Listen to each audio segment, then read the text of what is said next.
Bueno, hablábamos del tema de coordinación, ¿no? Que es bien importante. Y yo quiero resaltar un tema que pasó aquí en Guanajuato que me pareció muy interesante, es cómo se crea incluso una red ciudadana, ¿no? También, o sea, no nada más se quedaron en los 5 integrantes del Comité de Participación Ciudadana, que déjenme decirles que ustedes han sido unos grandes maestros porque yo entiendo toda esta estructura. Y no se quedó ahí, sino además se amplió hacia los ciudadanos, se buscó incorporar a la academia, empresarios, organizaciones no gubernamentales y demás. ¿Cómo viviste esto? O sea, ¿a qué te enfrentaste?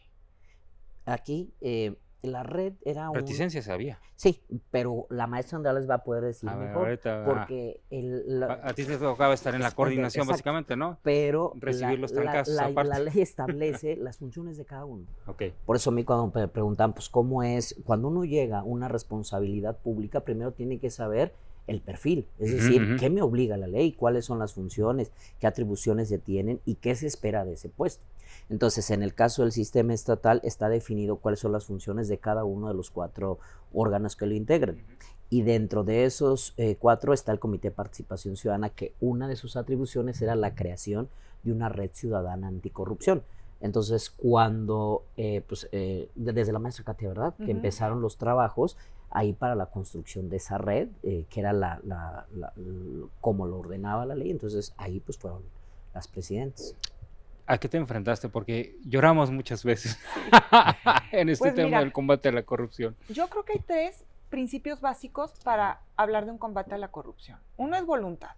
Y no hablo solamente de voluntad política, que es importantísimo, pero también voluntad ciudadana, de todas las partes, porque si no, no vamos a cambiar el problemón que tenemos de corrupción. Y el segundo es que existe un mecanismo de coordinación. Si a una voluntad tú le añades un mecanismo que organice esa voluntad, los resultados son exponenciales. Y 3 es la participación ciudadana.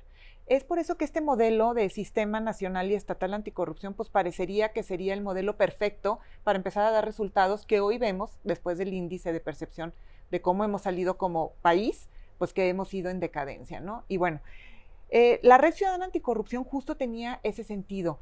Los que participamos como ciudadanos dentro del sistema representamos a toda una ciudadanía. Y la única manera de poder conjuntar todas las voces externas era organizar y coordinar esas voces. Entonces, la Red Ciudadana nace con esta perspectiva de cómo hacer un mecanismo que coordine todas estas voces, es decir, la empresarial, la académica, la ciudadana y la de profesionistas, en un solo objetivo que es el combate a la corrupción, mayor transparencia, mejor rendición de cuentas. Y a través de la Red Ciudadana Anticorrupción, pues hicimos muchísimos proyectos. Estábamos platicando hace rato, mejora regulatoria, el tema de compras públicas, cómo poder proponer, no nada más criticar, sino traer a la mesa propuestas de mejora a través de todas estas voces ciudadanas y un mecanismo que coordinó a través del Comité de Participación Ciudadana, propuestas muy concretas de cómo poder mejorar las compras públicas. Ahora, ¿en qué nos vimos de resistencia? En los 3. 1, en la voluntad. Vimos cómo la voluntad desde el Ejecutivo no era tan clara para hacer los cambios que se necesitaban estructurales y que la ciudadanía solicitaba, ni tampoco desde el Poder Legislativo. Nos encontramos con esos 2 poderes que había mucha resistencia. Soy testigo, estuve a la sentado participación. ahí.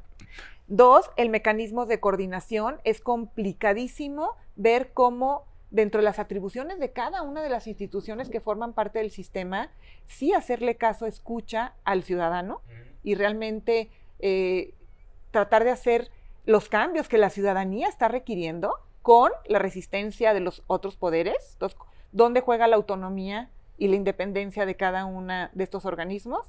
Y el tercero, la participación ciudadana, porque no hay nada que desincentive más que el trabajo ciudadano no escuchado. Entonces, claro, esas son las grandes resistencias y retos que yo he visto en el sistema desde lo que yo pude vivir. Así es. Bueno, a ti todavía te toca en el día a día. ¿A qué te enfrentas, Jesús?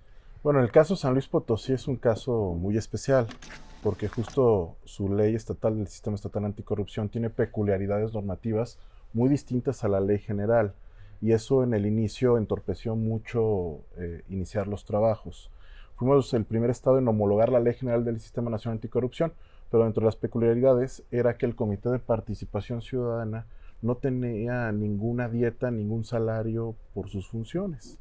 Entonces, eso sin duda, pues, en cuanto al compromiso, También el aspecto de los perfiles muchas veces no eran los más adecuados. Pareciera que con toda la intención, ¿no?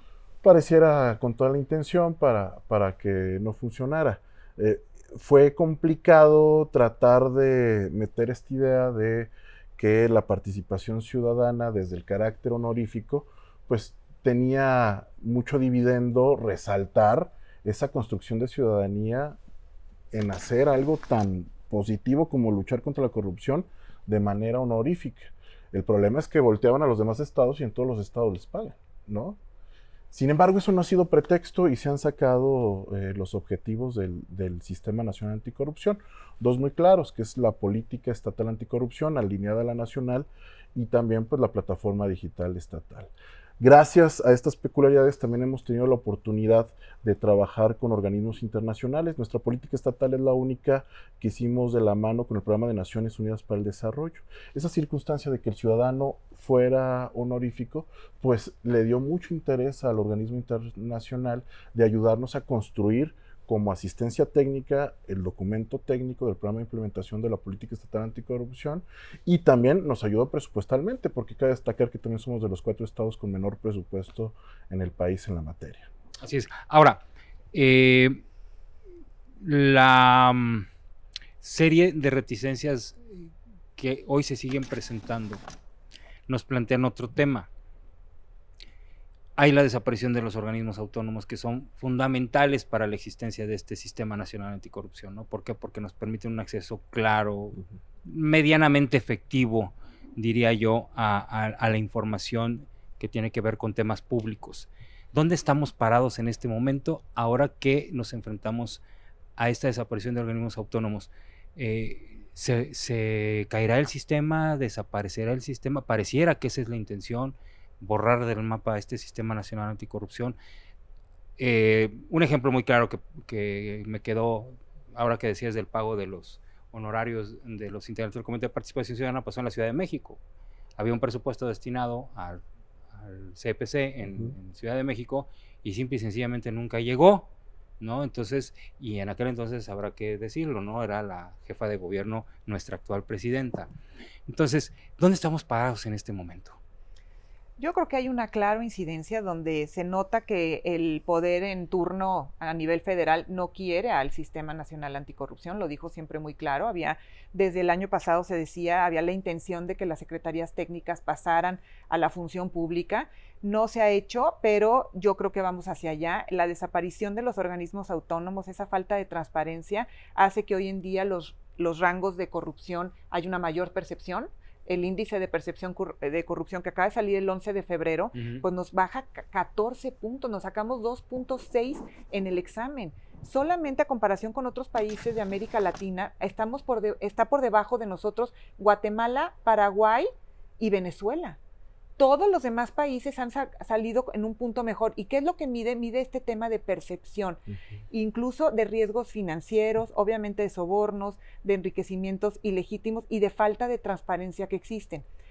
Cuando nosotros quitamos la transparencia, lo que hacemos es que los ciudadanos perdemos credibilidad en las instituciones. Y si yo pierdo credibilidad en las instituciones, hay una percepción de corrupción altísima y obviamente también de impunidad. Creo que la línea y lo que está sucediendo ahorita a nivel nacional, que no sé si el auditorio lo conozca, pero hay un claro ejemplo de ataque hacia la Secretaría Técnica del Sistema Nacional, incluso por parte de lo que representa la parte ciudadana, que pareciera que no hay intereses tan ciudadanos, y ese desmantelamiento o deslegitimizar esa Secretaría Técnica, para mí es clara una estrategia de fundamentar por qué la función pública debe de absorber la Secretaría.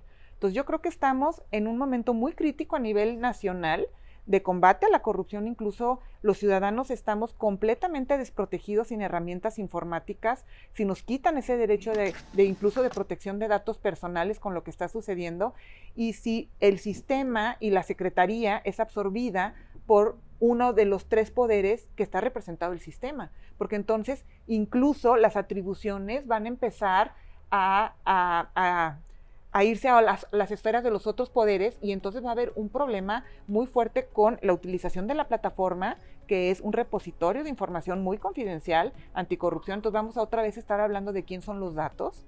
Y luego aparte con la amenaza internacional, con un Donald Trump que a través de un decreto está quitando y está suspendiendo una ley antisobornos que sancionaba a cualquier estadounidense que hubiera dado algún soborno a algún funcionario extranjero. Entonces el tema de corrupción es un tema de incentivos. Entonces, al momento que yo puedo dolarizar esos incentivos, pues la percepción de la corrupción y la corrupción, pues obviamente van a aumentar. Un planteamiento bastante oscuro, ¿no?, para nuestro futuro. Si me permiten, vamos a una pausa, regresamos, estamos hablando de combate a la corrupción aquí en Cambios, volvemos.